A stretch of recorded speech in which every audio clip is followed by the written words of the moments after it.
si date kano se numi masing se to 18 days ka tangai gare ko kana pa wa ho si polity se si tau design na tau sa ka sa polity ni ko polity gi mamang gi lo shala do sa na lo shala do sing da lo shala do ba kara ho ko state and union territory se isa se kan no ai to gi video se am tau ding am sa tre but sa se ngam tar ke 15 hours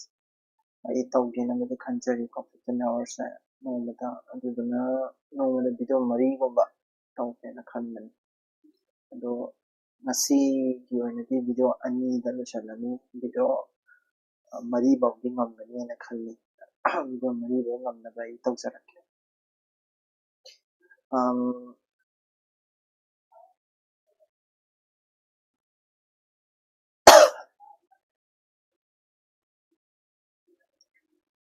mamanga tawgibadani ko sise mayam ubi ko mamanga koi article number 1 article number 1 state ki maramda tawgare ko article number 2 ko article number 3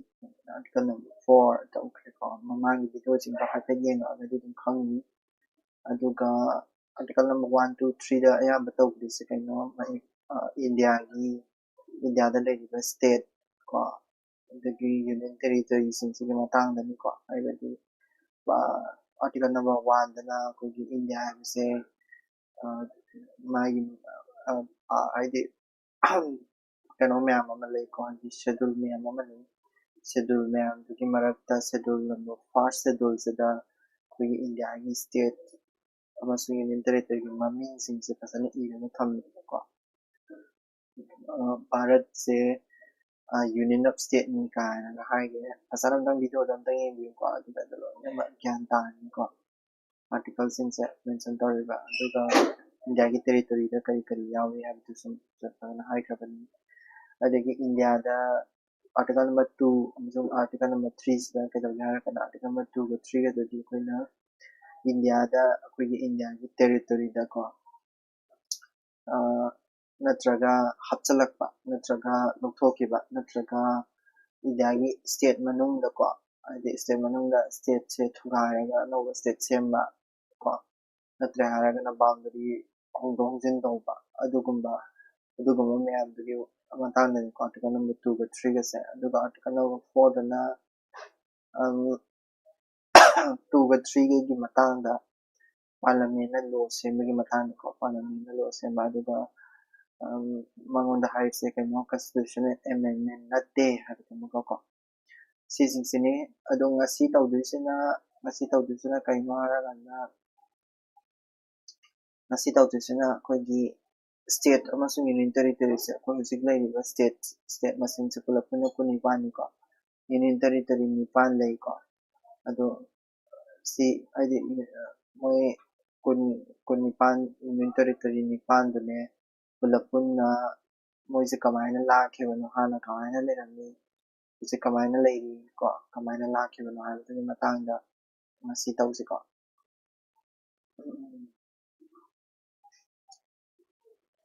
ihan hai hamda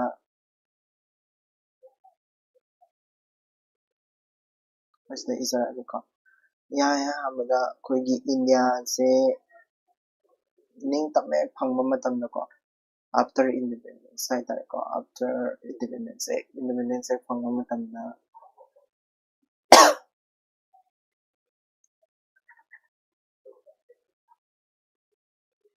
after independence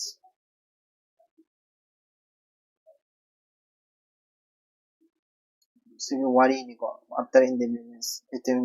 phangba loraba matungda ko India gi province ani thona khaidoe ko India's after independence India's ani thona khaidoe India se amana kayana koigi British province ana British province ko British province ana ma khaidoe aduga amana koigi princely state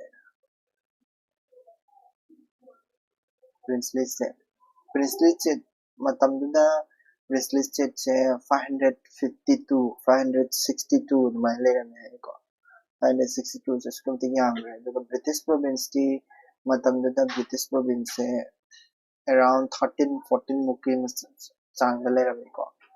Around 13-14 muki changda. British province, I mean, Matamda Palamba, British na direct Palamba, Tareko, Governor, the Toroga, the Palamba, Kangu,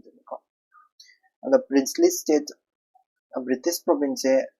Maming Karapan Lucky, the British province, the Madras, adagi Bombay, adagi Bengal, matamduda palamase, adagi United Province, United Province, adagi Bihar, adagi Central and Berar Province.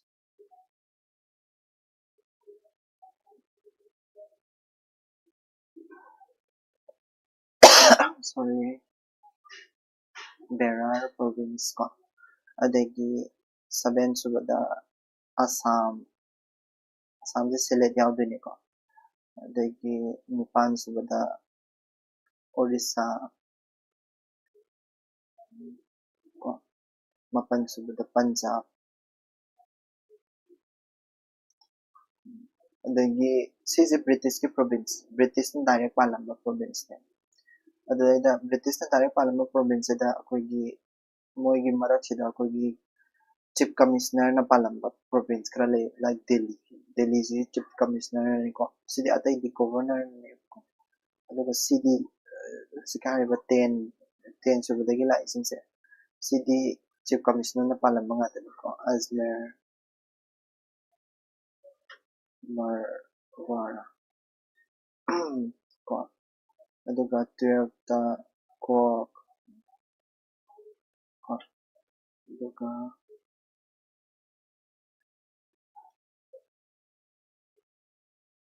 andaman ni ko. Sigi British province natin yun. The British province da su kadaweba sigi ni horaga Delhi degi horaga moi marisi ko sisi koigi CC na palam yun. CC na haibadi kano chief commissioner na ko palam yun. The princely state se maruay na princely state se koigi 562 mula rami hai ko matamdo na. Adugi 562 million se maruaina koigi Hyderabad, Mysore, Travancore, Cochin, Baroda, Gwalior, Indore, Bhopal, Jaipur, Jodhpur, Udaipur, Bikaner, Patiola, Kapurthala, Naba, Jind, Jammu and Kashmir, Janagar, Manipur, Tripura, Sikkim. Kasi princely state natin ko Manipur so princely state natin. High-representing sisu yaron niya. Adudayda according to pagi kahain Indian Independence Act IOI 1947 na kahain 1947 na kahain British si India se British India ne hare aduga princely state sindu kadoba British India da sige British India da ko British India da join the way na na Pakistan da join the way have Indian Independence Act 1947 na matun princely state singse kadawa hindi British India da join the uso yai amada join the uso yai kano da yung join the uso yai Pakistan da join the uso yai India da join the gira Pakistan da join the gira freedom biram manil adala high level state ayamba se princely state ayamba se India da join the ko ayamba India da join the wudu ne ayun se palai ko like Hyderabad, Mysore, Travancore, Cochin, Baroda, Gwalior, Indore, Bhopal, Jaipur, Jodhpur, Udaipur, Bikaner, Patiola, Kapurthala, Nava, Jind, Jammu and Kashmir, Junagadh, Manipur, Tripura, and Sikkim. Joined the opposite British India, princely states in joined the British India. British India से join तौरपसे कमाई join तौरे है करना by को instrument of accession सिगी instrument of accession से तसेमगिदी कनोदगी लापने को Government of India Act 1935 ता दुम लेरबने को Indian Independence Act को Indian Independence Act की ममांग की लेरबने को Indian Independence Act okay aduduna sise id Government of India Act की मखादा लेबा पोटनी को sise formal agreement adi keno kogi yana sene ko habidi formal agreement sida formal agreement ko kari to har kanda formal agreement through which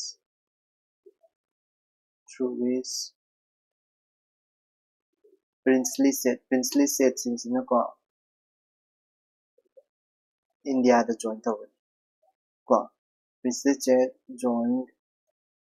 India da join tawagi idi formal agreement ne masida sa yanadi se kaino ko India government na kadawriba India government na kari control tawriba India government na subject home ka control tawne ko moidigi haidi sigi yana che sebana atai di control tawroi ko atai di state na dum loi pai deni India government na kari thabak pai ni moi subject home pai ni karam subject defense ko defense ne adagi external affairs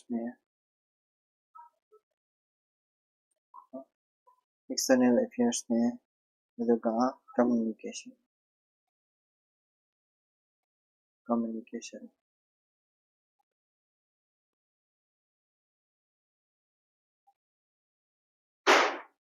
ko adi instrument of accession se tawraga princely state se British India da join tawre ineba join tawbasta instrument of accession adi kaino yana chain na sagi tawna doine yana che se adudo yanarba matungda state amana magi defense ne magi external affairs ne magi communication ne India government na control tawdone ko atai remaining atai didi state government na control tawdone ko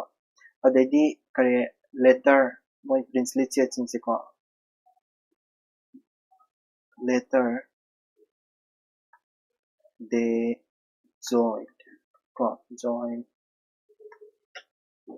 joined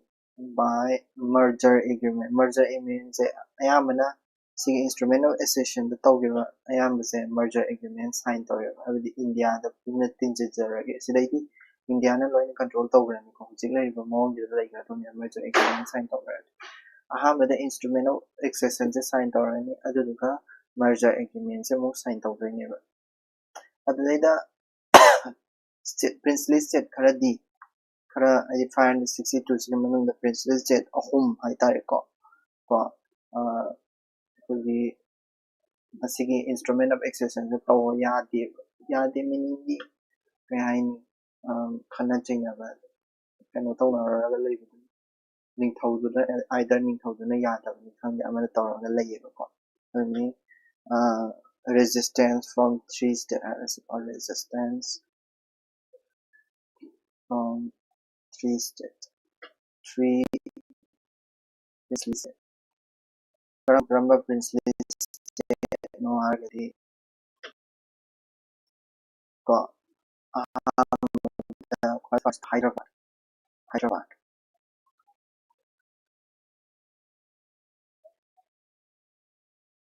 Hyderabad se ahamada princely state kano se oibo yadi ko Nizam moigi Hyderabad ki Nizam jina support tawde Nizam of Hyderabad refused ko Nizam jina refused tawre Hyderabad ki ningthau jina refused tawre koi instrument of accession sign tawre Nizam refused ko tasembagidi Nizam se Muslim oibaine ko asembagidi Hyderabad se Hindu na namna tarini but Nizam dana Muslim oibanina ai ma Pakistan da yawningina natraga yawdabida adum lainingira khangdre adubu kano tore nizam jina refuse tore ko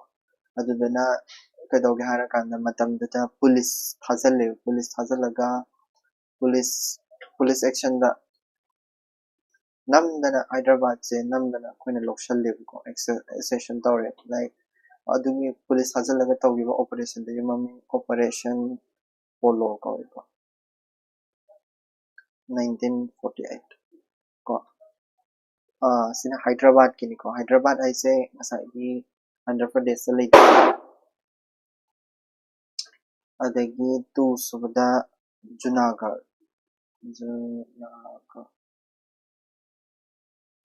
Junagadh aisina Pakistan ko Pakistan da hana join to mas they first joined Pakistan ko kaino da leibani si Gujarat da leibani ko Gujarat ki Pakistan da hana join to but tawadabu moise kadawge hara kanda Junagadh aise actually koigi Junagadh se ing to talaki ko Junagadh se sidai da leibani Rajasthan leirena ko Rajasthan sida leire Junagadh se sida leire side ko Junagadh aduna sida leibanina Junagadh se hadi India nam sound se leirani da ma Pakistan join tawge hara kasu aduna hadi moise yaningdaba hadi praja miyanbuna Pakistan da join tawse haba yaningdreba ko adagi yaningdabadagi moise vote tawreba vote tawbadagi vote ta kanana ngamre akoigi kanona ngamira akoigi 99% haitare ko 99% moida leiriba 99% na akoigi ko plebiscite ne asembagidi plebiscite tawba plebiscite adi vote thadanabido ko referendum haitare referendum tawe 99% sina voted to join India da join tawgena 99% sina haireba adagi India da join tawgre ko police ki action na join tawhanbani hai ko se adagi atopa amana Jammu and Kashmir ko atopa princely state amadi Jammu and Kashmir di magi ningtho Hari Singh haise ko Jammu and Kashmir sisina kadawge hara kanda moidi koigi adum ningkha tamna adum leijage na hairakpani ningkha tamna adum leijage ko moi they want independence Maharaja Hari Singh sina Maharaja Hari Singh ko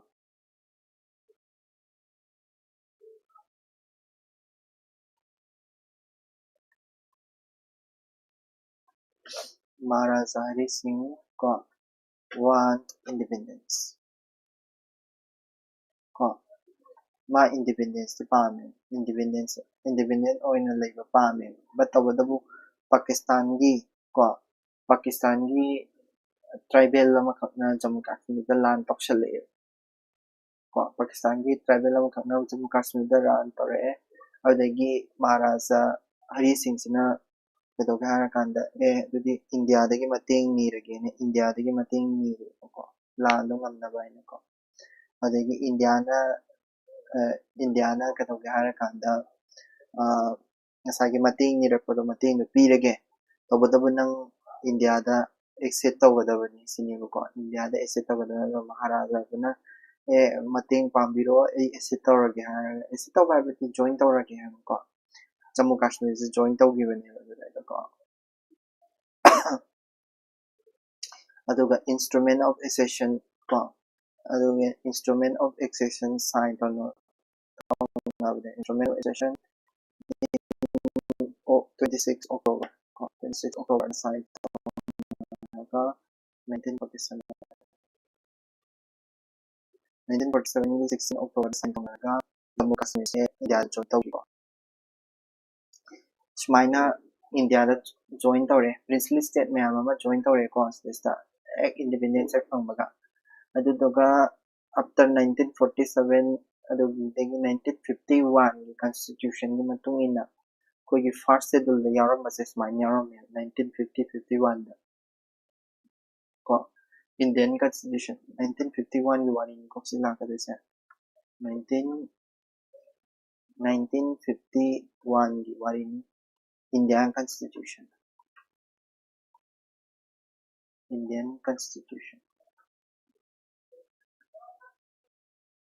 ko Indian constitution gi wari ni ko Indian constitution da 1951 da kamaina ge se kamaina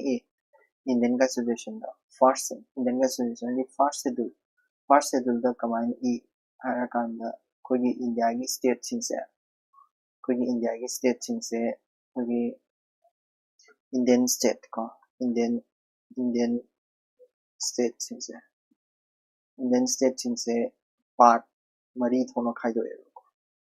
part A ko part B ko dagi part C aduga part D ko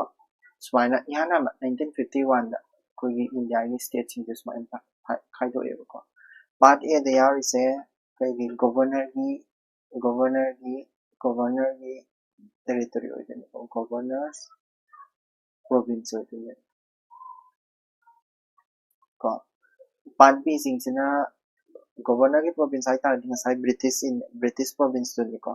aduga sisina kana princely state part B sina adagi princely state se ko adagi part C Sidesta Manipur yaude ko part C da Manipur gumba yawe ko habidi nasai Manipur gumba se kai haigiba koigi kanona chief commissioner gi province to adudune aduga small kari princely state kharagana challe ko aduga part D da di andamane ni ko sida plus small princely state ai tare ko small princely state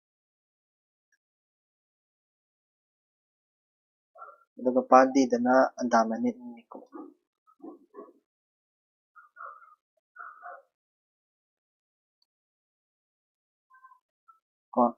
part D da na aduga tasembagidi part A se governor na control tawani central government na control tawani ko directly ko aduga central government na directly control tawani C so governor hapaga governor na control tawdini part B so part C da Manipuri Tripura ko central na direct control tawdini so part D da na andamani ni ko yamna lapo famda leigiba ano ni ko sumaina India gi state singse first schedule la khaido ami ko moi masing sidesta mapan yaugum taw mapan yaura kano masing do kawes ko adaiga sidesta irang yam hogole first schedule 1951 da sumaina first schedule da thamba matam sida irang yam hogole 1951 sai sida ko adada irang yam hogole se kaina adi language ke matungina koi state singse sembiyo na irang hogola fine tane language ke matungini state sembiyo na irang hogola padagi koi gi yaha hamba government na dar commission na masai ko dar commission first ni ko dar commission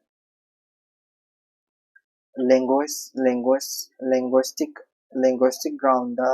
state sa da ya ko dar commission sina ahamada matamda Telugu se Andhra Pradesh se kogi Telugu ngamba mi sina Telugu ngamba mi sina Andhra Pradesh ide kogi Andhra state se pame adagi Kannada Marathi Malayalam na moi ngamba mayam sumai mai state amam pame language me amagi mai demand loi torokto adagi Telugu ngamba sina moigi oiba tongan ba Andhra haiba state ama pame Kannada ngangba, Marathi ngangba, Malayalam ngangba moi kangguchingsisu tongan-tonganba state amam pamingsi irang hori ko Dar Commission ko aduga Dar Commission na mana recommendation khara piba ko recommendation irang horopaduda koigi government of India na kadoge harakanda sigi Dar Commission se semgibane quite fast asi koi aina hojik nainarakadusi kaina linguistic commission ngatani ko linguistic province commission ko linguistic province commission da Dar commission jani ihana hamani ko magi chairman je kanano oge harakanda chairman je just retired judge aman oi ko chairman je kanano oge harakanda Dar haise SK Dar haise SK Dar sejana chairman oi ko moini yengse ahambada yengse Dar commission na yengse kaino language ki matung ina state singse khaibe yagadra na yengbani adudaida moigi recommendation hai tai result hai tai ko Dar commission sina thigala matungda mana pirakpa recommendation se ko recommendation se kai kai na kanda language ki matung ina khaidok taragadi akoi India ji yam phibam soni adudana language ki matung ina state khaidok pase yan ya tawganu na mana advice tori linguistic basis division ko linguistic basis division not advisable mayam saunare ko sidaisa ai maruina koigi sauri kaino telugu ngangba degi ngasai kannada marathi malayam ki moigi tonga state demand tori kango jingsina saure kaigino koigi linguistic basis the demand of yadris karigino ko ai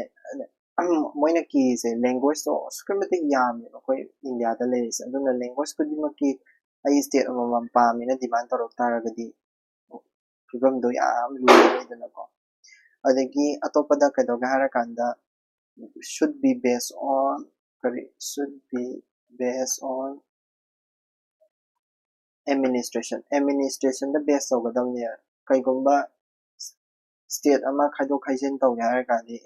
administration da economic feasibility da ko economic viability da ko aduga culture ju mana bo gedamni culture homogeneity ko aduga kadoga harakanda independence phangdribnina unity hana phagana laigisi sino ko unity first haise ko adudana magi recommendation chingse yadre kana na yade koigi ngasagi language ki pamba kango jinsina yadre ko yadabadagi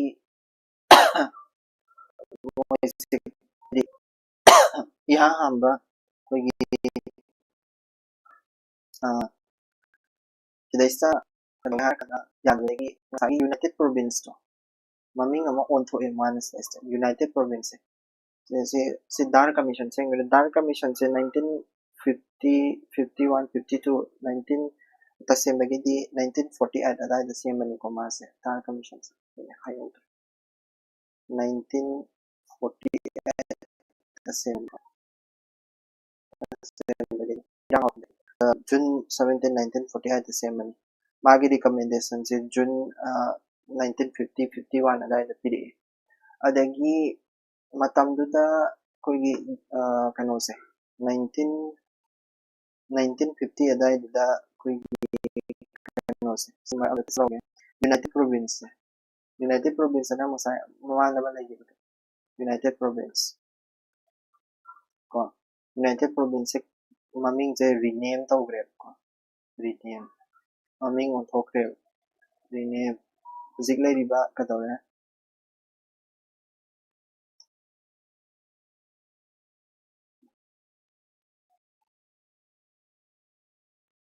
ko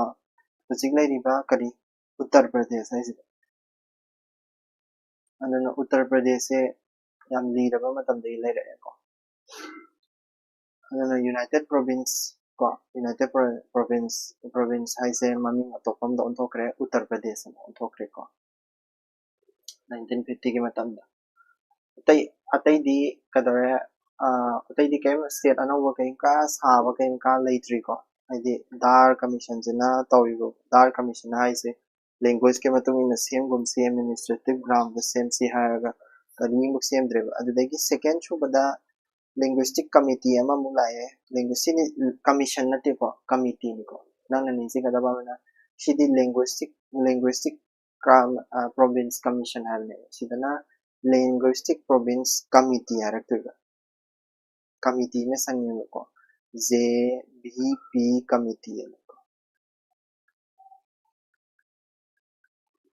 committee अदुदो मकोइना linguistic करे linguistic province committee and संयोग को मथंग दको ngसागी दार commission से fail होई बइन को दार commission fail होई गिबेदगी linguistic committee से सेमनी J habidi kaino Jawaharlal Nehru B habidi Vallabhbhai Patel ko aduga P na Patabi Sitaramaya ko sise moi matamdugi Jawaharlal Nehru sina matamdugi prime minister ni Vallabhbhai Patel sina president na sorry president as in vice president vice kanon kari deputy prime minister ko adagi ngसागी Patabi Sitaramaya haisina congress ki chief tuni ko matamdugi Indian National Congress ki chief tuni moi ahum sina semba committee ma seme committee tuna moi ki reports recommendation se lang khale recommendation se December 1948 ta lang khala puni ko December 1948 ta ko December 1948 ta lang khala pa recommendation sida harada moi ki su chama ngसागी kari dar commission du chak mane ko language sina criteria oidoini na adum language na criteria oise language should not be the sole basis habedi language sina sole basis oiba yare state ama recognize state ama reorganization tawge state ama no wathoke hai taragadi language ki matung ina language khakta da khaidu oga state ama je semba yare language khakta da khaidu pa habedi ngसागी ngangna riba language to edi group leire ai nangi state ama khan yaragadi en language ki matung ina khan badu yaro sini ai state ama sigi akhoi language se ngangna re akhoi si je language se ngata ngangna re aduna akhoi gi oiba tongan ba state ama pu state ama same ge habadu yaro sini ko sole basis for state reorganization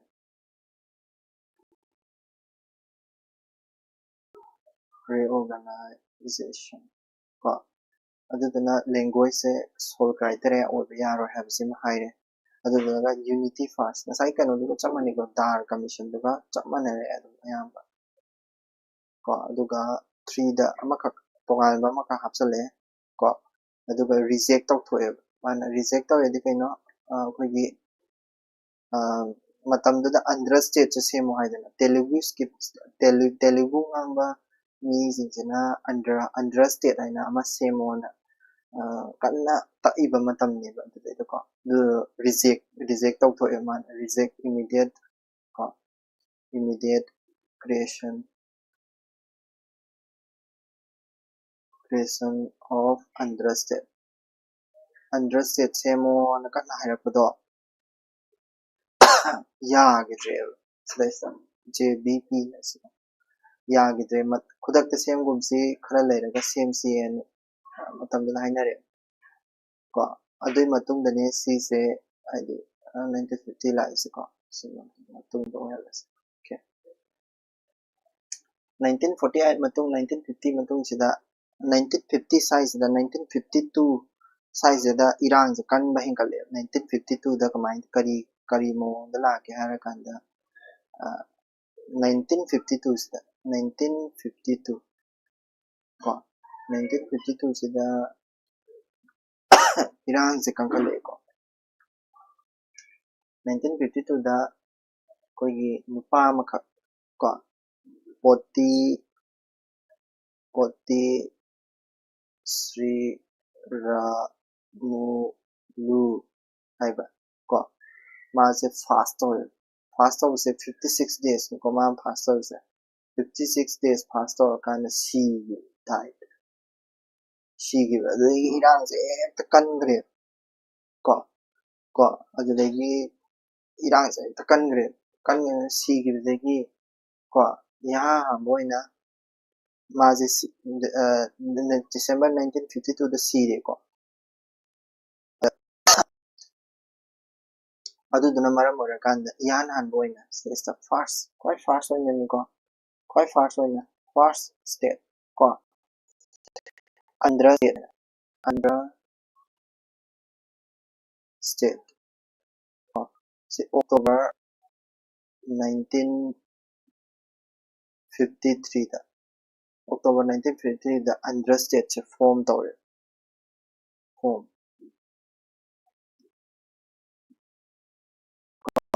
Andhra state se form tawre ani sigi fasting tawse sina namdana oyandene ko fasting tawse namdana oyandene adura haranda masisina fast linguistic state oire fast linguistic state oire Andhra state linguist Telugu speaking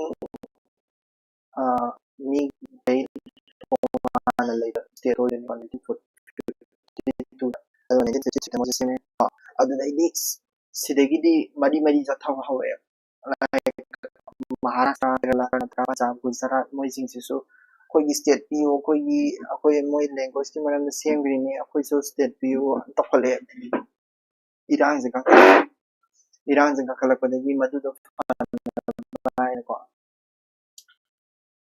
madudo fanbaina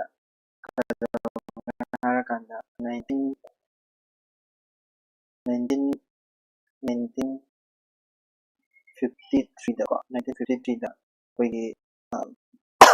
state reorganization commission same state reorganization commission same Iran horokdo heman gidana ko akoisu semo Andhra state same yabra akoisu semo ko aduga magi report haitare ko report se karam ganda lang thorake hara kanda 1955 da lang thore 1953 da state reorganization commission same aduga magi report 1955 da lang thore magi report or recommendation haitare ko sida kari yauge da hierarchy ko as a record sida kai hire kan 16 states same on hire 16 state plus 3 union territories same on man hire ko recommendation ni ko aduga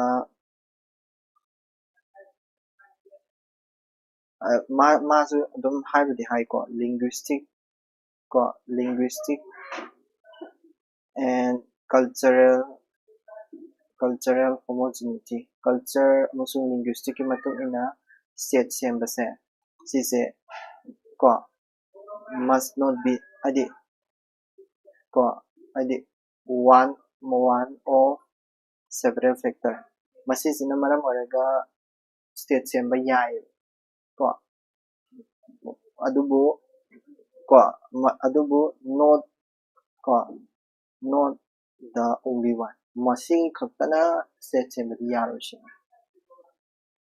adi linguistic natural cultural homogeneity sina khaktang oraga state semba yaroeba gyan tai ko aduga sigi criteria se ama oidi yai se mai ko adagi 3 su kaya hare kana maru oina koi administration ko administration convenience tai ko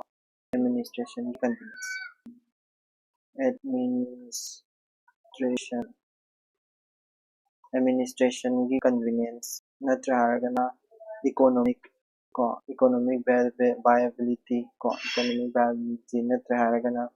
communication ko communication ko situation aduga sida oina focus tawgadamne habadi kaino national unity ko sida oina focus tawgadamne chini state ama semba je sida oina focus tawne sida kaidarakko itaragadi semdabana pai sine language ki matungina sembada adagi kadoge harakanda matamduda union territory singse direct kari central control da lehalde mana ko central control da direct thamgibase union territory se sidigi hawgre adagi five sobada kadoge harakanda special id special region kara thamme mana ko special region ko like linguistic minorities ki dagi sise linguistic minorities sidi pura drop out over ko adi late basi gumbas magi recommendation ni ko sise direct away have na ko recommendation sida direct to bugazing do hira kilo state organization na report na bidare report to the report to ni sise ko aduga direct adi report to the report na taba direct oina same gi ba haitare ko report to the report sina maram or kanda oida same gi ba haitare ko result ayam hakyo ko result report sina maram or kanda result ko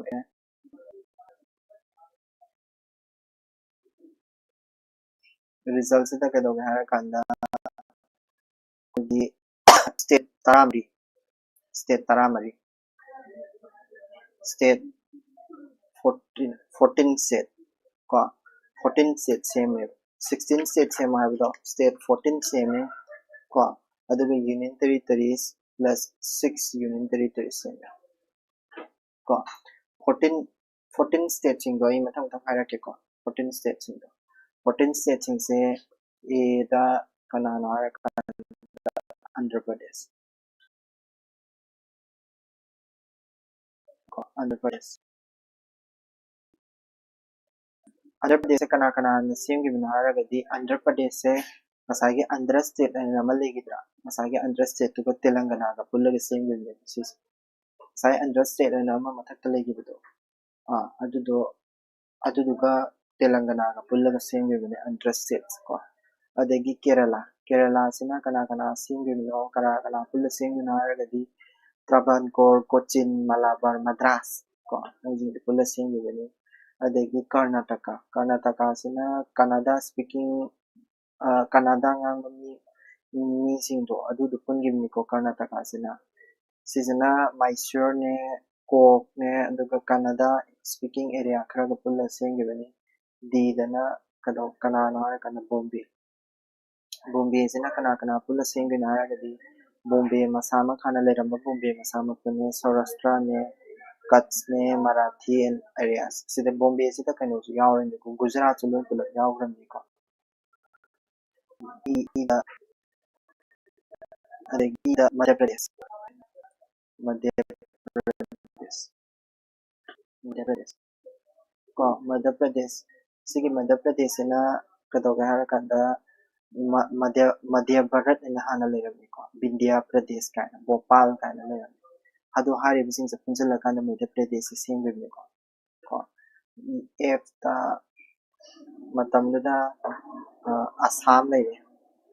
Assam di dum Assam na lay ko matamda Arunachal Pradesh ka loy pun yaw re ko ji da Madra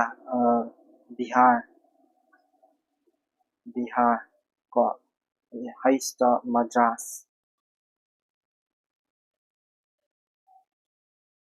ko Haista Madras adagi Aida Mysore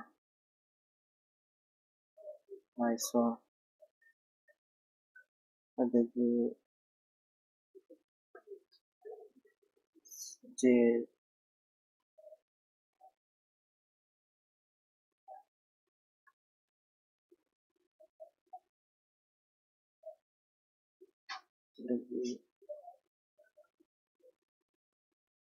Odisha, Punjab, Rajasthan,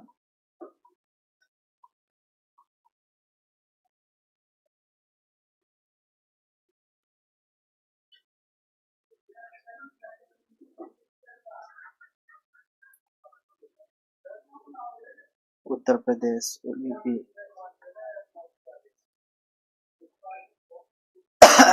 sorry, West Bengal.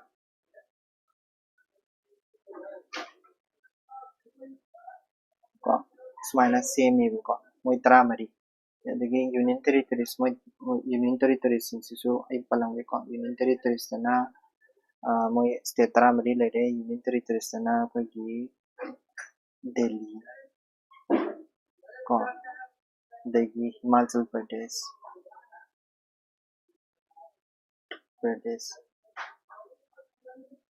ko adagi Manipur adagi Tripura adagi Andaman and Nicobar aduga matamduda Lakshadweep ay siliramde ko matamduda Lakadip Minicoy and Amindivi Island sumaina ay matamduda state tramari ne kadawage six union territories ne same ko sumaina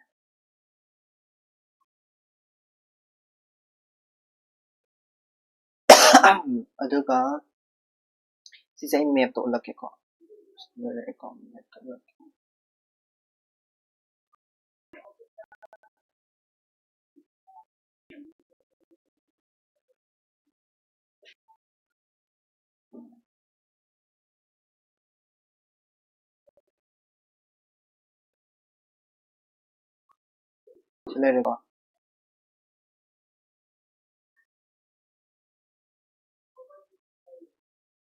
masing tirake ko Jammu and Kashmir 1 2 ko adagi 3 4 5 6 7 8 9 10 ko 11 12 13 14 ko sumai leram 14 state tramari lere aduga 1 2 3 sorry Himachal Pradesh yaude 1 2 ko aduga sigi Lakshadweep kare kara 1 sida 1 lere ko sida 2 lere sida 3 lere aduga sida 4 lere ko aduga 5 lere Delhi ko oh sorry 6 sida moy taruk sure ko union territories taruk tumaga ko sini ko sidagi akoina khangma ngame madudi kadawage harakanda ngasagi 19 ko kari kari siki State Recognition Commission 1953 sidagi sumana state same grade ko State Recognition Commission dagi dim same aduni ko aduduga State Recognition ek ana pass tawraga same gini ko sigi tasemagidi sigi state mari sema ise karam kanda same gi habado haisarake ko State Organization Commission same report se sidalang kal result se state taramari aduga 16 same ko se kari marang kari dawadi same no results na result asema kari no kanda koigi takpa result se kaina kanda state reorganization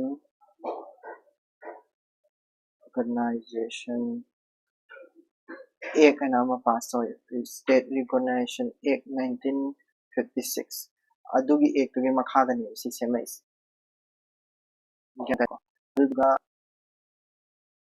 manasu constitution to a seven constitutional amendment act was passed hoye 1956 seven constitutional amendment act and was passed hoye aduga result se aduga sigi kano se semakpani state taramari ne unitary territory to semakpani ko yanina seven constitutional amendments ay idrasu yanina khalle ay habet higher higher result se kano state sigi commission state reorganization commission 1953 se semadagi report la report se government election ganda report se matung ina government act ani abadi state reorganization act 1956 aduga 7 constitutional amendment act 1956 ani se pass tore adudagi state taramari thole ko result se kaino state taramari union territory taruk thole ko aduduga ato pampot mayam am same abudi like asagi mamanga sesa kwai mamanga sesa part mari leramase this part mari ko sigi part mari leramase part A part B part C part D leramase masi je lok thokre ba abolish tawgreba ko aduduga part se ani khatang thokre ani khatang thokre di kaino amana state haiba ma aduga amana union territory sarama ani jiga tanda sidesa on greba ko adudi ai irakonge classifications ani khatang da thokre aduduga kadoge hara kanda ngasai seven suba consideration amendment sigise seven suba consideration amendment ida koigi atopa form das me am same do eba kudamoina koigi seven schedule da ga su same seven schedule maman da tamgram ni ko seven schedule se kari no koigi seven schedule da kari koigi sit kanogi language ki matang da su idro adagi kanoso kari list ki matang da su idro abadi seven schedule da kai list koigi state adagi center adu da laigada mo subject ki list ki matang da idro adu dal su sem to eba aidi state loina mak sem to ra abani na list to dal su sem to ra ta bani na tra iriba mafam do seven schedule da second schedule su sem to second schedule su adagi seven schedule su first schedule su sem to article number 1 da su sem to adagi article number 153 ko adu da su sem to ko high court ki adagi article ama so seven schedule seven constitutional amendments la padi article number hapsal kam article number 350B article number 350B se ko na aplikan da makin ko official ko special officer for linguistic minorities and asi se sigi 7 constitutional amendment act 1956 sigi matung ina semto id adudagi lakpane ko adudai so aduga maduduna linguistic minority se part amo ina part number 7 id 17 ko part number 17 ama anaw mo hapsan din ba dama may ama hapsali ko 7 constitutional amendment act na 1956 na adubo ako state kimaram katang na ba constitutional amendment sa daig na tabli ay isip ko nila magawa yan ba hindi mo gawin aduga makata 1953 gi makata ba da kari thogdok tholake habitugi matang da oina nainarage ko 1953 gi matang sumaina same gi bedagi khara ade irang thokpa khara phare ba ko kan map to ina salase ko 1953 1960 digi last map to ina last map ka map to ina last map to ina ko ya ui map to ina tala map sida koigi mayam pure ko map se map sida 1960 hai ko 1960 da ko 1960 ki map 1960 ki map ta 1960 की map से मखा ले रहे हैं को 1947 ले रहे हैं 1950 ले रहे हैं 1953 ले रहे हैं 1950 1960 की मैप से ले रहे को 1960 दा बॉम्बे से ठीक को 1960 की ममान ने कमाई तरमी उब्रा से 1960 की ममान ने कोई बॉम्बे से 1960 की ममान से ऐसा ले रहे मुझे कहीं कोई की 1956 दा ले से बॉम्बे से कमाई ले रहे तो स्माइल ले रहे बॉम्बे से को बॉम्बे से अदुदुगा कदोरे 19 1960 ददी 1960 ददी कदोरे 1960 ददी बॉम्बे से कयन खादोरे महाराष्ट्र हाइबा मा को महाराष्ट्र हाइबा मा गुजरात हाइबा मा खादोरे 1960 दनी को तोरिसे ज्ञान ताई को मैं 1960 दा महाराष्ट्र हाइबा मा बॉम्बे हाइबा मा खादोरे मसी से बॉम्बे अदु तारगदी महाराष्ट्र का हाना बॉम्बे है ले रमनी मसी गुजरात महाराष्ट्र से कई ले रमी बॉम्बे है ले रमी द बॉम्बे ले रम से गुजरात महाराष्ट्र ना ओथोरे को अदुना कोई महाराष्ट्र 14 सुबह से आए हाना देगे बॉम्बे से 14 सुबह से 14 सुबह से ले रमनी गुजरात से 15 सुबह से आए नो बस वा सापोंग्रे को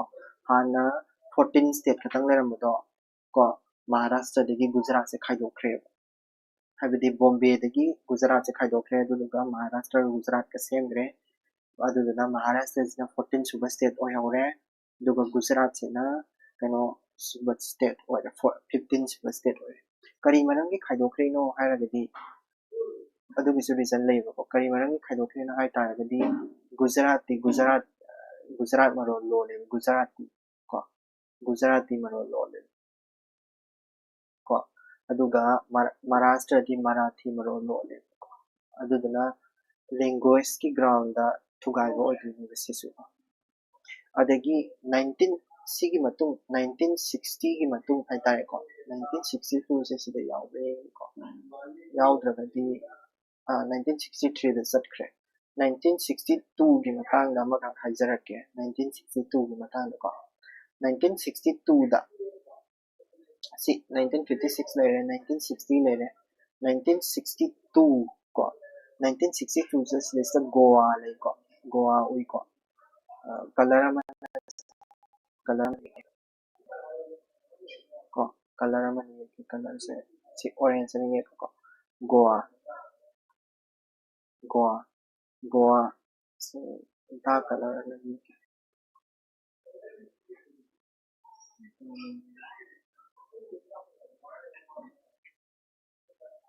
ग्रीन नहीं है गोवा गोवा है स्टेट से गोवा जिका सिगी दामनिन ड्यू वाले सिस्टम मले दामनिन ड्यू से सिदरे ना उ फंगनी सिदे उ जगसु दामनिन ड्यू से सिस्टम सिदोइने ये को दामनिन ड्यू से लेरे को दामनिन ड्यू को अदुगा गोवा से मबानी से कनाना कंट्रोल तौरंगे हारे कांदा पोर्टुगीज कांगो कंट्रोल तौरंगे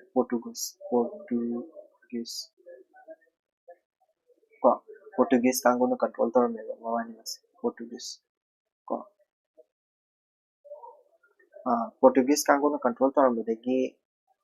कमाइन तौगे हारे कांदा गोवा से 1961 को 1961 को मुझे कंट्रोल तौरंगे 1961 को अदुदगी कदोगे हारे कांदा असेंबगीदी आई सोना कंद इरागे को सोना कंद इरागे कोई 1954 दा पोर्टुगीज सिंगा को लिबरेट तौगदौने मोसे थादो अमदौने अदुदुगा 1954 दगिना कदोबा अदम 1954 दगिना 1961 बाउसे अदम लोकल मीना को एडमिनिस्ट्रेशन तौरगा अदम लेरमबने एडमिनिस्ट्रेटर तौरगा अदम लेरमबने लोकल एडमिनिस्ट्रेटर तौरगा पोर्टुगीज ना को सिगे हारबा दामनिन ड्यू सिने अदुगा कनो Goa ko Goa se ni moise ani se leramamne ko adubu kaidoge hara kanda adubu Daman and Diu also Goa se union territory onthokre sis union territory onthokre union territory ki thakta chalhangre sida 1960 da Gujarat से गुजरात गुजरात गुजरात से 15 सुबह state on के बिदो जिदा Goa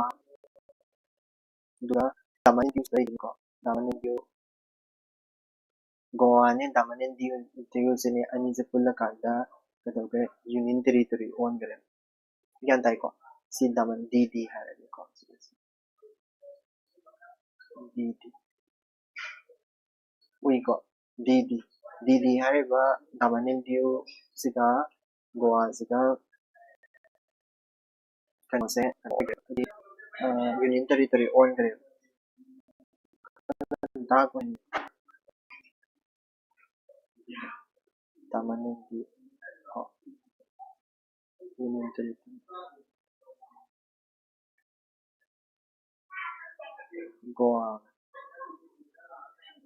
Goa ko aduga si DND Daman and Diu yare ko union territory on gre ko mabani sisu sig karam kandano olise sigi on no sahi se kai karam sahi dana 1962 dane olise ko 1960 dana de ko 1962 to on gre Daman and Diu adagi mo Pondicherry na Puducherry hano ko Puducherry hai gre Pondicherry ko Pondicherry na mas adu kan sa ay iraki Pondicherry ki wali ko mamda koigi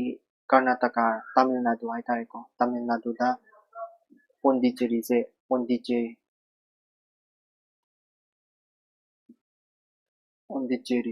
Pondicherry ne adagi Karaikal Pondicherry ne Karaikal ne adagi Yaman ne masu ko Yanam hai so Yanam ko aduga Mahe na state moi district ko mani ko or akoina enclave haraga so khane ko sina Tamil Nadu aduga sisina Andhra Pradesh ki ne sisina Kerala ki ne ko moi ahum se pulle haraga koigi Pondicherry singre ko Pondicherry singre ne adagi Pondicherry se semaba matungda ahamadadi moise kanona palame hadi moise su koigi Portuguese France na palamde France na moise France na palamde dubu kadawga hara kanda France na pithomi transfer karam kanda transfer to India karam kanda taramba 1954 da taramba transfer tarambadagi acquired territory on grapes acquired territory acquired territory se karam sahi dena karam se bidol 1954 da gina 1962 fawi 1962 faw saleram adudagi 1962 dagi ma se 1962 da ma se union territory ko acquired territory union territory on grapes 1962 yan tai ko Pondicherry ko 1962 da aduga mai maming se Pondicherry dagi sumana Pondicherry ko Pondicherry harambadagi Puducherry haigare Puducherry hai sisina karam kandano harakanda moi ekama pass soi ko 2006 da Pondicherry se Puducherry haigare ko adamaina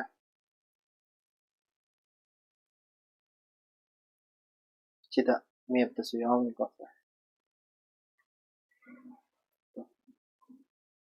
Yam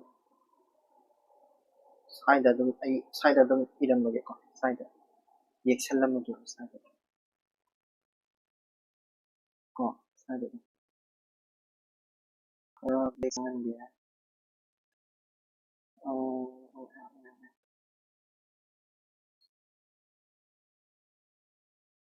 color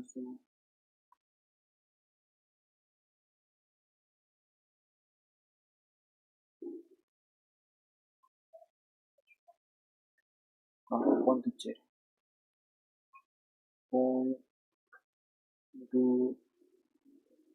Pondicherry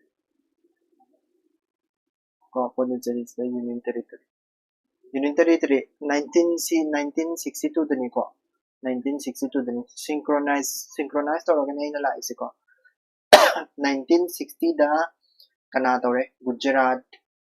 se Maharashtra dagi thokre 1960 dani ko sise 1960 da 1960 da 1960 da Gujarat thokre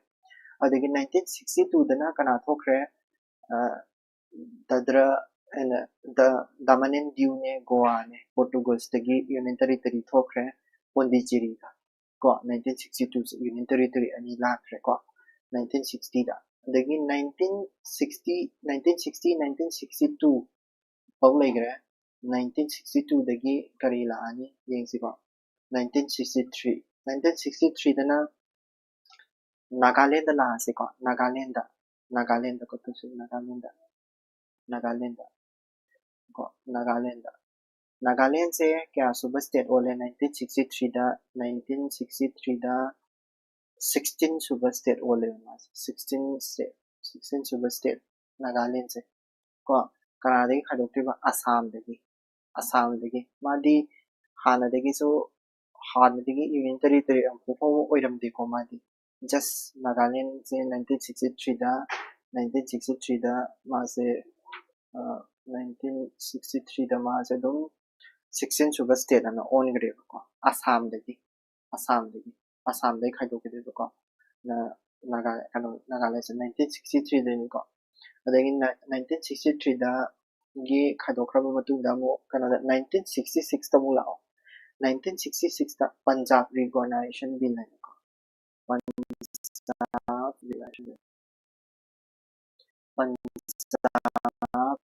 को Punjab reorganization को reorganization एक है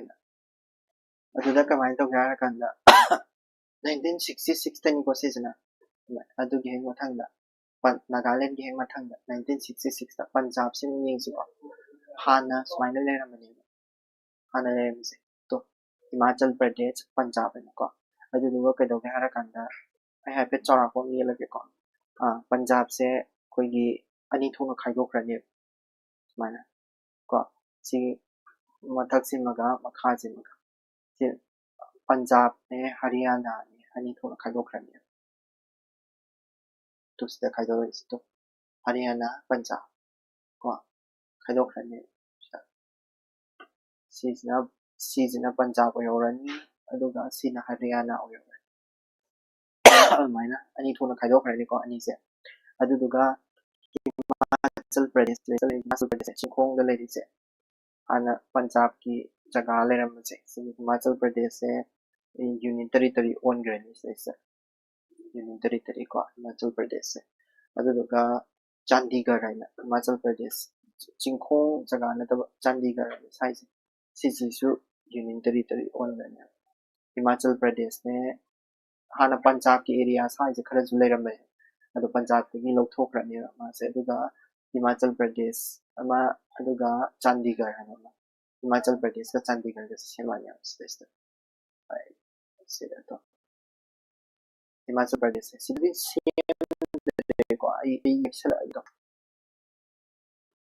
को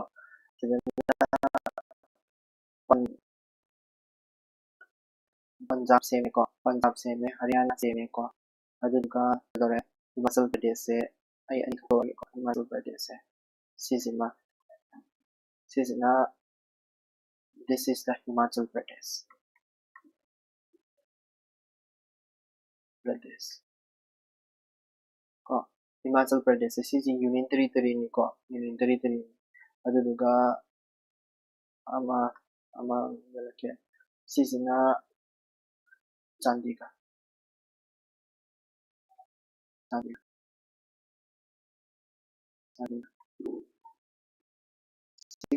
Chandigarh si union territory ko union territory aduga Chandigarh si Punjab se Punjab se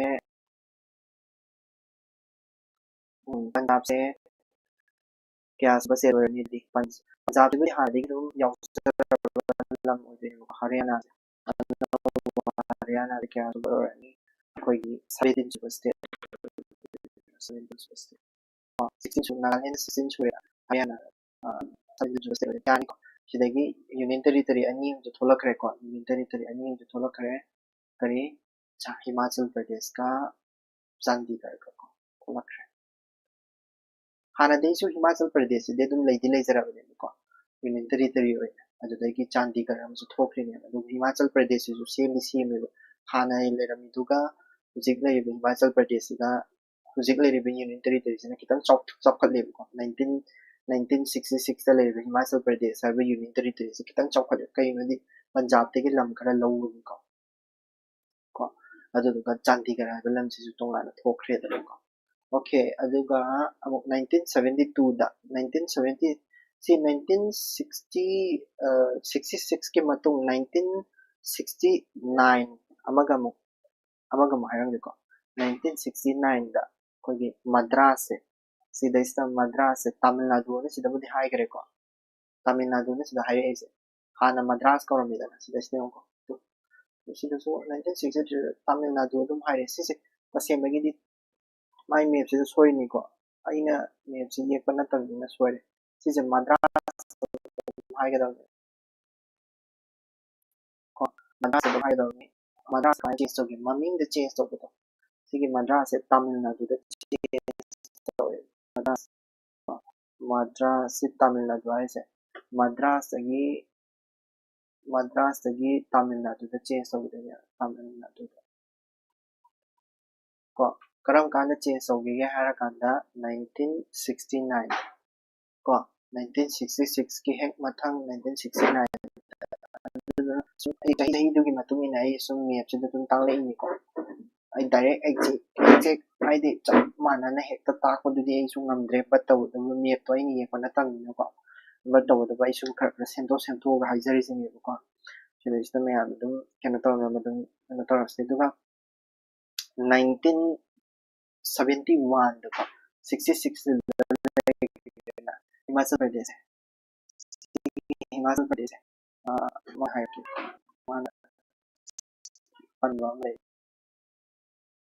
Himachal Pradesh 1971 तक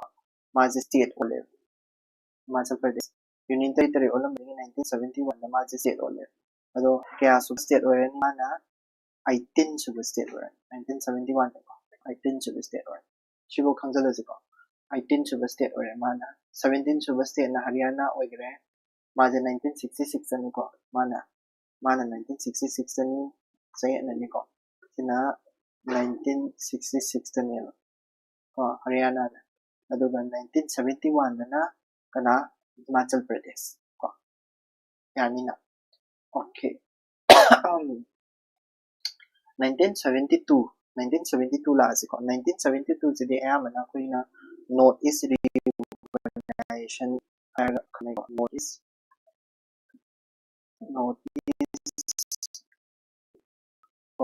Reorganization North East Reorganization North East Reorganization हाबदि कइनो Assam दगी करे करे थोखरनी असम हाबजिदगी आई सोना का येलके को असम हाबजिदगी कई कई थोखतोय को असम हाबजिदगी असम सिदगी यामी मान थोखतोयसे असम सिदगी कोई मेघालय थोखरन मेघालय को असम दगी कई थोखरनी Arunachal Pradesh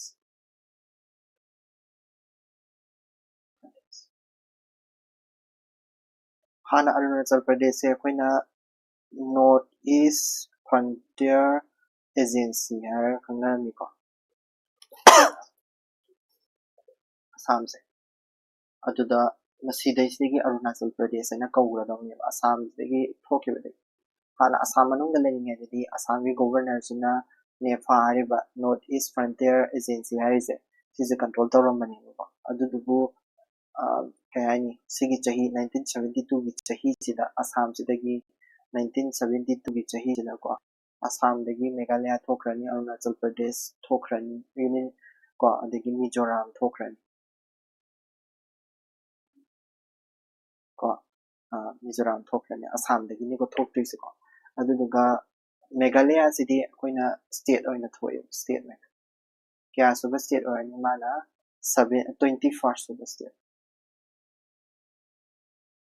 ꯑꯗꯨꯒ ꯑꯔꯨꯅꯥꯆꯜ ꯄ꯭ꯔꯗꯦꯁꯁꯤꯗꯤ ꯌꯨꯅꯤꯌꯟ ꯇꯦꯔꯤꯇꯔꯤꯅꯤꯀꯣ ꯃꯤꯖꯣꯔꯥꯝꯁꯤꯁꯨ ꯌꯨꯅꯤꯌꯟ ꯇꯦꯔꯤꯇꯔꯤ ꯃꯇꯝꯗꯨꯗ ꯊꯣꯛꯇ꯭ꯔꯤꯁꯦ 1972ꯗ ꯑꯗꯨꯗꯨꯅ ꯀꯣ ꯁꯤꯒꯤ ꯃꯇꯝꯁꯤꯗ ꯀꯩꯗꯧꯕ ꯃꯅꯤꯄꯨꯔ ꯁꯤꯒꯤ ꯃꯇꯝꯁꯤꯗ ꯃꯅꯤꯄꯨꯔꯁꯤ 1972ꯁꯤꯗ ꯃꯅꯤꯄꯨꯔꯁꯦ ꯑꯩꯈꯣꯏꯅ ꯏꯍꯥꯟ ꯍꯥꯟꯕ ꯑꯣꯏꯅ 19 ꯁꯨꯕ ꯁ꯭ꯇꯦꯠ ꯑꯣꯏꯅ ꯀꯣ 19 ꯁꯨꯕ ꯁ꯭ꯇꯦꯠ ꯑꯣꯏꯅ ꯃꯅꯤꯄꯨꯔꯁꯦ ꯌꯨꯅꯤꯌꯟ ꯇꯦꯔꯤꯇꯔꯤꯗꯒꯤ ꯀꯣ ꯃꯅꯤꯄꯨꯔꯁꯦ ꯍꯥꯟꯅ ꯌꯨꯅꯤꯌꯟ ꯇꯦꯔꯤꯇꯔꯤ ꯑꯣꯏꯔꯝꯃꯦꯕ ꯑꯗꯨꯗꯨꯒ 1972ꯗ ꯁ꯭ꯇꯦꯠ ꯑꯣꯟꯈꯤꯕꯅꯤꯀꯣ ꯑꯗꯨꯕꯨꯗꯤ ꯈꯪꯕꯅꯤ ꯃꯌꯥꯝ ꯇ꯭ꯔꯤꯄꯨꯔꯥꯁꯨ ꯃꯥꯁꯨ ꯀꯩꯗꯧꯕ ꯃꯥꯅ 20th ꯁꯨꯕ ꯁ꯭ꯇꯦꯠ ꯑꯣꯏꯅ ꯀꯣ ꯏꯟꯗꯤꯌꯥꯒꯤ 20th ꯁꯨꯕ ꯁ꯭ꯇꯦꯠ ꯑꯣꯏꯅ ꯅꯣꯔꯠ ꯏꯁ ꯁ꯭ꯇꯦꯠ ꯑꯣꯏꯅ ꯀꯣ ꯑꯗꯨꯅ ꯇ꯭ꯔꯤꯄꯨꯔꯥꯒ ꯃꯅꯤꯄꯨꯔꯤꯒꯁꯦ 1972ꯗ ꯁ꯭ꯇꯦꯠ 1920 ꯁꯨꯕ 20 ꯁꯨꯕ ꯁ꯭ꯇꯦꯠ ꯑꯣꯏꯅ ꯂꯥꯛꯑꯦꯀꯣ ꯑꯗꯨ 1972ꯗ ꯑꯗꯨꯒ ꯃꯦꯘꯥꯂꯌꯥꯁꯤꯁꯨ ꯁ꯭ꯇꯦꯠ ꯑꯃ ꯑꯣꯏꯅ ꯂꯥꯛꯑꯦꯕ ꯑꯁꯥꯝꯗꯒꯤꯅꯤ ꯃꯥꯗꯤ ꯍꯦꯛ ꯊꯣꯛꯂꯛꯄꯒ ꯑꯗꯨꯝ ꯁ꯭ꯇꯦꯠ ꯑꯣꯏꯒꯔꯦꯀꯣ ꯑꯁꯥꯝꯗꯒꯤ ꯊꯣꯛꯂꯛꯄꯅ ꯃꯥꯅ ꯀꯔꯤ 21st ꯁꯨꯕ ꯁ꯭ꯇꯦꯠ ꯀꯣ ꯑꯗꯨꯒ ꯑꯔꯨꯅꯥꯆꯜ ꯄ꯭ꯔꯗꯦꯁꯀ ꯉꯁꯥꯏꯒꯤ ꯑꯩꯈꯣꯏꯒꯤ ꯃꯦꯘꯥꯂꯌꯥ ꯀꯩꯅꯣꯒ ꯑꯔꯨꯅꯥꯆꯜ ꯄ꯭ꯔꯗꯦꯁꯀ ꯀꯣ ꯑꯗꯨꯒ ꯉꯁꯥꯏꯒꯤ ꯃꯤꯖꯣꯔꯥꯝꯒ ꯁ꯭ꯋꯥꯏꯗ ꯁꯤꯗꯩꯁꯤꯗ ꯃꯤꯖꯣꯔꯥꯝ ꯀꯣ ꯑꯔꯨꯅꯥꯆꯜ ꯄ꯭ꯔꯗꯦꯁꯀ ꯃꯤꯖꯣꯔꯥꯝꯒꯅ ꯌꯨꯅꯤꯌꯟ ꯇꯦꯔꯤꯇꯔꯤꯁ ꯑꯣꯏꯅ ꯇꯧꯔꯤꯁꯤꯡꯁꯦ ꯌꯨꯅꯤꯌꯟ ꯇꯦꯔꯤꯇꯔꯤꯁ ꯑꯣꯏꯅ ꯁꯦꯝꯗꯣꯔꯛꯑꯦ ꯒ꯭ꯌꯥꯟ ꯇꯥꯔꯅꯤꯀꯣ ꯁꯤ 1972ꯗ ꯁꯤꯁꯤꯡꯁꯦ ꯁꯦꯝꯈ꯭ꯔꯅꯤ ꯑꯗꯨꯒ 1973ꯗ ꯀꯣ 1973ꯒꯤ ꯄꯣꯠ ꯑꯃꯒ ꯑꯩ ꯍꯥꯏꯖꯔꯝꯃꯦꯀꯣ 1973ꯒꯤ ꯄꯣꯠ ꯑꯃ ꯅꯣꯏꯁꯦ ꯌꯥꯝ ꯃꯦꯞꯁꯤꯗꯁꯨ ꯌꯥꯝ ꯄꯟꯗ꯭ꯔꯦ 1973ꯗ ꯄꯟꯗꯕꯁꯤꯡꯁꯦ ꯑꯩ ꯅꯥꯀꯟꯗ ꯏꯔꯤꯁꯦꯀꯣ 1973ꯗ ꯀꯔꯤ ꯑꯣꯟꯈꯤꯒꯦ ꯍꯥꯏꯔꯀꯥꯟꯗ 1973ꯗ ꯉꯁꯥꯏꯒꯤ ꯌꯨꯅꯤꯌꯟ ꯇꯦꯔꯤꯇꯔꯤ ꯑꯃ ꯂꯩꯈꯤꯗ꯭ꯔꯣ ꯑꯩꯈꯣꯏꯒꯤ ꯂꯛꯀꯗꯤꯞ ꯑꯅ ꯂꯛꯀꯗꯤꯞ ꯀꯣ ꯃꯤꯅꯤꯀꯣꯏ ꯀꯥꯏꯅ ꯂꯩꯇ꯭ꯔꯣ ꯉꯁꯥꯏ ꯑꯦꯟ ꯑꯃꯤꯟ ꯗꯤꯕꯤ ꯑꯅ ꯂꯩꯈꯤꯗ꯭ꯔꯣ ꯁꯤꯒꯤ ꯑꯥꯏꯂꯦꯟ ꯒ꯭ꯔꯨꯞꯇꯣ ꯉꯁꯥꯏꯒꯤ ꯁꯤꯒꯤ ꯑꯥꯏꯂꯦꯟ ꯒ꯭ꯔꯨꯞꯁꯦ 1973ꯗ ꯁꯤꯗ ꯂꯩꯔꯤꯕ ꯑꯥꯏꯂꯦꯟ ꯒ꯭ꯔꯨꯞꯁꯦ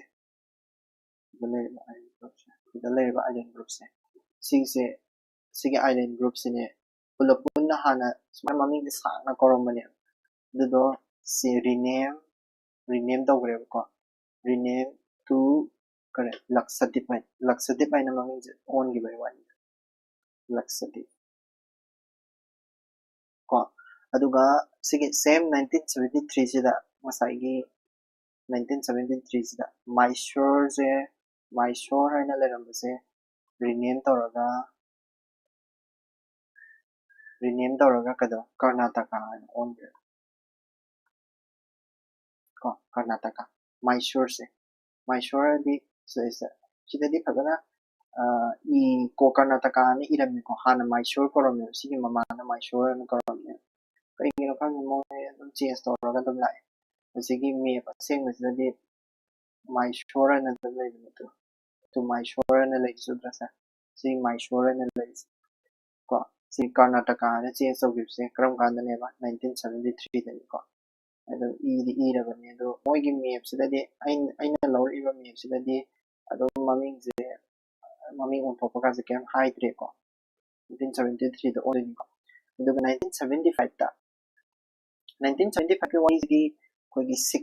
ꯁꯤꯛꯀꯤꯝꯅ ꯁ꯭ꯇꯦꯠ ꯑꯣꯟꯈꯤꯕꯒꯤ ꯋꯥꯔꯤꯗꯅꯤꯀꯣ ꯁꯤꯛꯀꯤꯝꯁꯦ ꯀꯌꯥ ꯁꯨꯕ ꯁ꯭ꯇꯦꯠ ꯑꯣꯟꯗꯣꯏꯕ 22nd ꯁꯨꯕ ꯁ꯭ꯇꯦꯠ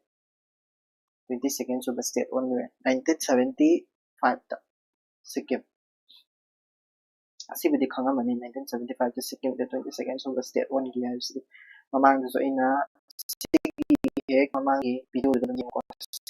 ꯁꯤꯛꯀꯤꯝꯒꯤ ꯋꯥꯔꯤ ꯑꯩꯅ ꯂꯤꯕꯀꯣ ꯁꯤꯛꯀꯤꯝꯗ ꯍꯥꯟꯅ ꯀꯩꯅꯣꯒꯤ ꯑꯦꯁꯣꯁꯤꯌꯦꯠ ꯁ꯭ꯇꯦꯠ ꯑꯃ ꯑꯣꯏꯅ ꯂꯩꯔꯝꯕ ꯈꯣꯠꯂꯝꯕ ꯑꯗꯨꯒꯨꯝꯕ ꯇꯧꯈꯤꯕ ꯃꯌꯥꯝꯗꯣ ꯑꯗꯨꯗꯣ ꯑꯗꯒꯤ 1987 ꯗ ꯉꯁꯥꯏꯒꯤ ꯃꯤꯖꯣꯔꯥꯝꯗ ꯌꯨꯅꯤꯌꯟ ꯇꯦꯔꯤꯇꯣꯔꯤ ꯑꯣꯏꯅ ꯂꯩꯍꯧꯗ꯭ꯔ ꯃꯃꯥꯡꯗ ꯑꯔꯨꯅꯥꯆꯜ ꯄ꯭ꯔꯗꯦꯁ ꯃꯤꯖꯣꯔꯥꯝ ꯑꯗꯨꯒ ꯒꯣꯋꯥ ꯑꯔꯨꯅꯥꯆꯜ ꯄ꯭ꯔꯗꯦꯁ ꯃꯤꯖꯣꯔꯥꯝ ꯒꯣꯋꯥ ꯃꯤꯖꯣꯔꯥꯝꯁꯤꯅ 23rd ꯁꯨꯕ ꯁ꯭ꯇꯦꯠ ꯑꯣꯏꯅ ꯀꯣ ꯑꯔꯨꯅꯥꯆꯜ ꯄ꯭ꯔꯗꯦꯁꯁꯤꯅ 24th ꯁꯨꯕ ꯁ꯭ꯇꯦꯠ ꯑꯣꯏꯅ ꯑꯗꯨꯒ ꯒꯣꯋꯥꯁꯤꯅ 25th ꯁꯨꯕ ꯁ꯭ꯇꯦꯠ ꯑꯣꯏꯅ 1987 ꯗ 1987 ꯗ ꯑꯣꯟꯈ꯭ꯔꯦꯀꯣ 1987 ꯗ ꯑꯣꯟꯈ꯭ꯔꯦ ꯑꯗꯨꯒ ꯈ꯭ꯋꯥꯏ ꯂꯥꯁ ꯆꯍꯤ 2000ꯒꯤ 1992ꯒꯤ ꯋꯥꯠꯂꯤꯌꯦ ꯑꯁ ꯃꯌꯥꯝ ꯋꯥꯠꯂꯦꯀꯣ ꯃꯥꯏꯁꯦ 1977 1987ꯒꯤ ꯃꯇꯨꯡꯁꯦ ꯁꯤꯗ ꯁ꯭ꯋꯥꯏꯗ ꯑꯩꯅ ꯏꯁꯜꯂꯝꯃꯒꯦ ꯑꯩꯈꯣꯏꯒꯤ 1992 ꯍꯥꯏꯇꯥꯔꯦ 1993 ꯍꯥꯏꯇꯥꯔꯦ 1992ꯗ ꯄꯥꯁ ꯇꯧꯕ ꯑꯗꯨ 1993ꯗ ꯆꯠꯅꯕ ꯍꯧꯕꯀꯣ ꯏꯝꯄ꯭ꯂꯤꯃꯦꯟ ꯇꯧꯕ ꯍꯧꯕ ꯗꯦꯜꯂꯤꯁꯦ 1992-1993 ꯑꯗꯨꯋꯥꯏꯗꯒꯤ ꯑꯩꯈꯣꯏꯅ NCR region or NCT region NCR ꯅꯠꯇꯦ National Capital Region or National Capital Territory of Delhi ꯍꯥꯏꯈ꯭ꯔꯦꯕ National Capital Territory Territory of Delhi ꯁꯤꯗꯒꯤꯅꯤꯀꯣ 1992ꯗꯒꯤꯅꯤꯀꯣ ꯃꯥꯁꯦ ꯗꯦꯜꯂꯤꯁꯦ ꯔꯤꯅꯦꯝ ꯇꯧꯈ꯭ꯔꯦ ꯀꯣ NCT region NCT Delhi ꯀ ꯍꯥꯏꯅꯩꯗꯅ ꯑꯗꯨꯗ NCT ꯍꯥꯏꯁꯦ National Capital Territory of Delhi ꯍꯥꯏꯕꯅꯤꯀꯣ ꯑꯗꯣ 1993ꯗ ꯑꯣꯟꯈꯤꯕꯅꯦꯕꯀꯣ ꯑꯗꯒꯤ ꯑꯃꯨꯛ 2000ꯗ ꯃꯃꯤꯡ ꯑꯃ ꯑꯣꯟꯕ ꯑꯃꯁꯨ ꯂꯩ ꯑꯩꯈꯣꯏꯒꯤ ꯃꯃꯤꯡ ꯑꯣꯟꯕ ꯅꯠꯇꯦ state ꯊꯨꯒꯥꯏꯔꯛꯄꯅꯤ ꯁꯤꯗꯗꯤ ꯍꯥꯏꯔꯝꯗ꯭ꯔꯦꯀꯣ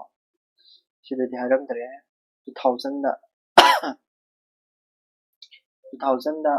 ꯁꯤꯗꯒꯤ ꯌꯦꯡꯁꯤꯀꯣ ꯁꯤꯗꯩꯗ ꯑꯗꯨꯝ ꯍꯥꯏꯔꯝꯃꯒꯦ 2000ꯗ ꯑꯩ ꯁꯤꯗ ꯌꯦꯜꯂꯛꯀꯦꯀꯣ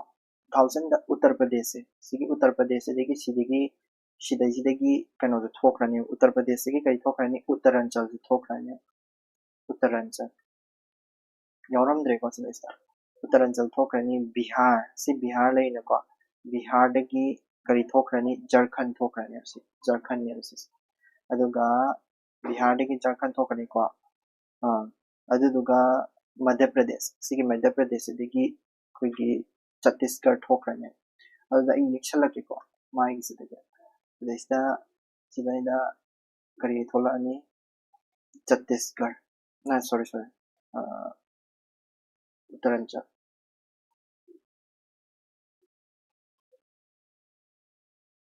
ꯍꯥꯟꯅ ꯎꯠꯇꯔꯥꯟꯆꯜ ꯀꯧꯔꯝꯃꯤꯀꯣ ꯈꯔ ꯂꯩꯔꯒ ꯎꯠꯇꯔꯈꯟ ꯑꯣꯟꯈꯤꯕꯅꯤꯀꯣ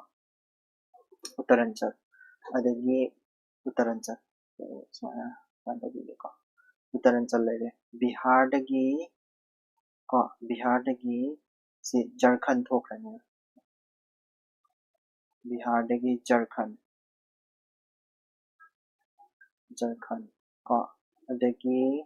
ꯀꯔꯤ ꯃꯙ꯭ꯌ ꯄ꯭ꯔꯗꯦꯁꯇꯒꯤ ꯀꯔꯤ ꯊꯣꯛꯈ꯭ꯔꯅꯤ ꯃꯙ꯭ꯌ ꯄ꯭ꯔꯗꯦꯁꯇꯒꯤ ꯆꯠꯇꯤꯁꯒꯔ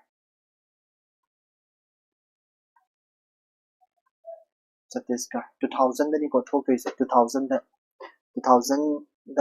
ꯀꯔꯤ ꯎꯠꯇꯔꯥꯟꯆꯜꯁꯦ ꯑꯩꯈꯣꯏꯅ ꯁꯤ ꯎꯠꯇꯔꯥꯟꯆꯜꯁꯦ ꯑꯩꯈꯣꯏꯅ 27 ꯁꯨꯕ ꯁ꯭ꯇꯦꯠꯅꯦꯅ ꯈꯟꯅꯩꯀꯣ ꯑꯗꯨꯒ ꯖꯔꯈꯟꯁꯤꯅ 28 ꯁꯨꯕ ꯁ꯭ꯇꯦꯠꯅꯦꯅ ꯈꯟꯅꯩ ꯑꯗꯨꯒ ꯆꯠꯇꯤꯁꯒꯔꯁꯤꯅ 26 ꯁꯨꯕ ꯁ꯭ꯇꯦꯠꯅꯦꯅ ꯈꯟꯅꯩ ꯀꯣ ꯑꯗꯨꯗꯣ 2000ꯗ ꯊꯣꯛꯈꯤꯕꯅꯦ 2000ꯗ ꯁꯤꯗꯩꯁꯤꯗ ꯑꯗꯨꯝ ꯑꯩ ꯏꯁꯜꯂꯛꯑꯒꯦ 2000ꯗ ꯊꯣꯛꯈꯤꯕꯅꯦ ꯑꯩꯈꯣꯏꯅ ꯁ꯭ꯇꯦꯠ ꯑꯆꯧꯕ ꯑꯍꯨꯝ ꯊꯣꯛꯈꯤꯕ ꯔꯤꯑꯣꯔꯒꯅꯥꯏꯖ ꯇꯧꯈꯤꯕ ꯆꯠꯇꯤꯁꯒꯔ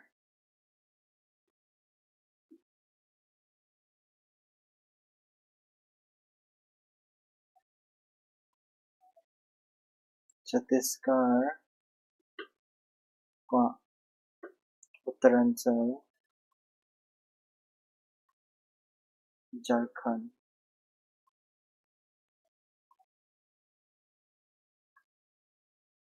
को मोइगी एक याम लई को एक लोई लई को एक लोई लई अदुदुगो कोई अदु एक सिंदु लोई तम्मुबै कानदि को एक सिंदु तम्मुरगा कई काननि एक सिंगल तम्मुबै कानदि को फारुबै कानदि एग्जाम कोनबिदा कछु कानबा नते को अदुदुगा उत्तरांचल से उत्तराखंड ओलेबो को अदुदुना करम कान ओनदिना कानदा अखोइगी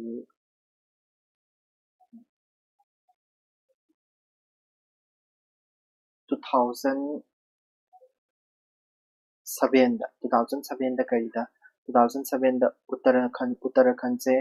उत्तरांचल से उत्तराखंड आइना ओले उत्तराखंड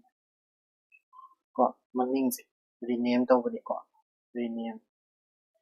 तेकेम चेंज तौबा नते ममिंग को रीनेम तौबा 2007 दा अदुदुगा 2011 दा को 2011 दा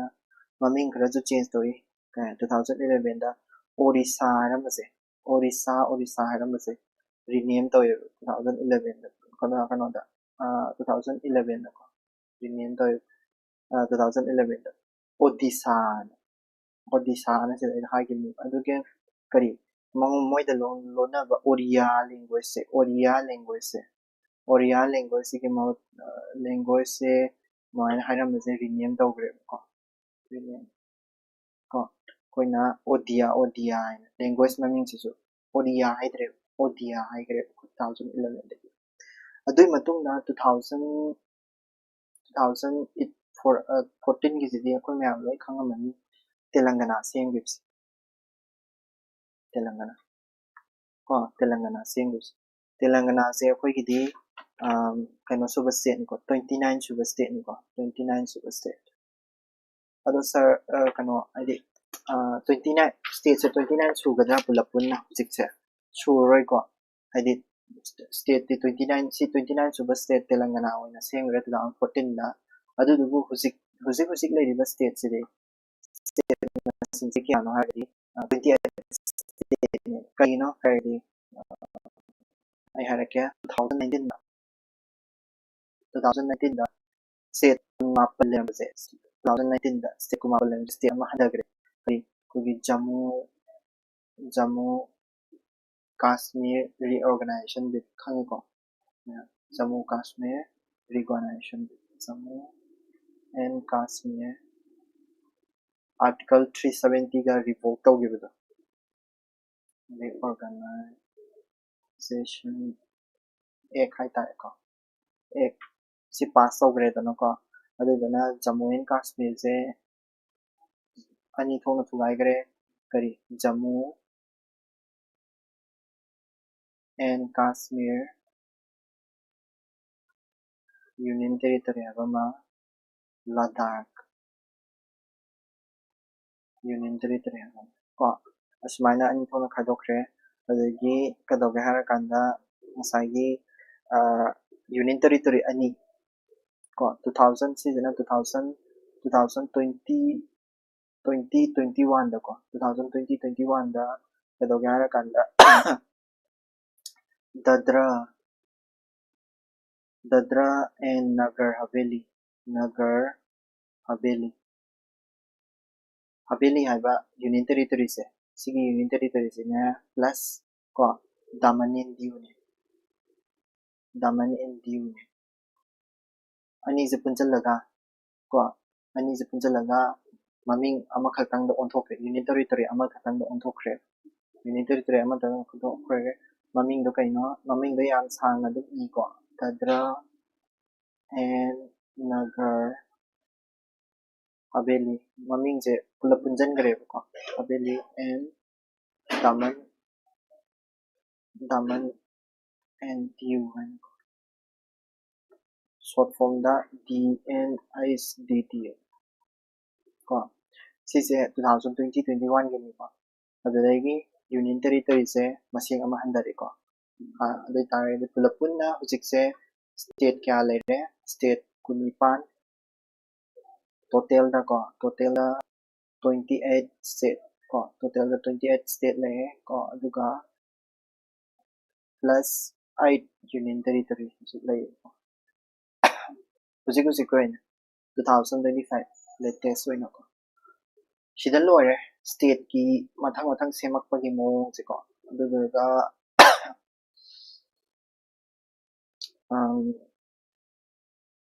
sida loire yamna sangi state ki matangi note se ko aduduna stage sida loishalage mayamna kano tongninba ngasidi gan sangra mani note se adu khangde si mangai ko kari kano tongninba haidi yam sang ngasidi pung gyan pung amaga makhai yai kasu khai dita ko sigi note se pam taragadi dum hairo ko ai link oina dum share toroke aigi isagi note se dum share to ko aduga mayamna ngasu yai chukade aigi de kasu kano to ko aduga silora sigi ethics tawgen khale ethics na ban khale ethics on nang taragadi video semke mayam su ta haidi no to taragadi ta be ko mayam su tumna dradi pagi se lari ko thank you so much see you this listening again have a good night